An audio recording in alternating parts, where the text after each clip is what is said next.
Hi hello. അപ്പോൾ നമുക്കിന്ന് ഇഞ്ചി കിട്ടിയിട്ടുണ്ട്. അപ്പോൾ ഇഞ്ചിക്കറി വയ്ക്കാം. അത് തൊലിയൊക്കെ കളഞ്ഞ് വെള്ളത്തിൽ കഴുകിയതിന് ശേഷം ഇങ്ങനെ വട്ടത്തിൽ അരിഞ്ഞെടുക്കണതിന് ശേഷം എണ്ണ ഒഴിച്ച് നല്ലോണം മൂപ്പിക്കണം. എന്നിട്ട് ഇഞ്ചി മൂത്ത് വരുമ്പോൾ അത് എണ്ണയിൽ നിന്ന് കോരിയതിന് ശേഷം അത് പൊടിച്ചെടുക്കണം. അപ്പോൾ അതിന് ശേഷം ആ എണ്ണയിൽ തന്നെ കടുക് വറുത്ത് കുറച്ച് ചെറിയ ഉള്ളിയും പച്ചമുളകും കൂടെ നല്ലോണം മൂപ്പിക്കണം.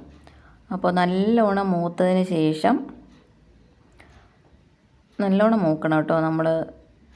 അതിന് ശേഷം മുളക് പൊടിയും അവരുടെ എരിക്ക് ആവശ്യത്തിനുള്ള മുളക് പൊടി, പിന്നെ ഇത് കുറച്ച് മല്ലിപ്പൊടി അതിട്ട് നല്ലോണം ആ പച്ച കുത്ത് മാറുന്നവരെ ഒന്ന് ഇളക്കണം. അതിന് ശേഷം കുറച്ച് ഉലുവാപ്പൊടി,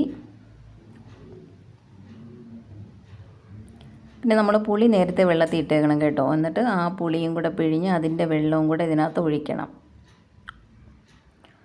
അപ്പോൾ പുളി വെള്ളം ഒഴിച്ചതിന് ശേഷം ആവശ്യത്തിന് കുറച്ച് കായപ്പൊടി, ആവശ്യത്തിന് ഉപ്പും ഇട്ട് പിന്നെ നമ്മൾ ആ പൊടിച്ച് വെച്ച ഇഞ്ചിയും കൂടെ അതിനകത്ത് കൊണ്ടുവന്നിട്ട് ഇളക്കുമ്പോൾ ഇഞ്ചി റെഡി. ഇത്രയേ ഉള്ളൂ.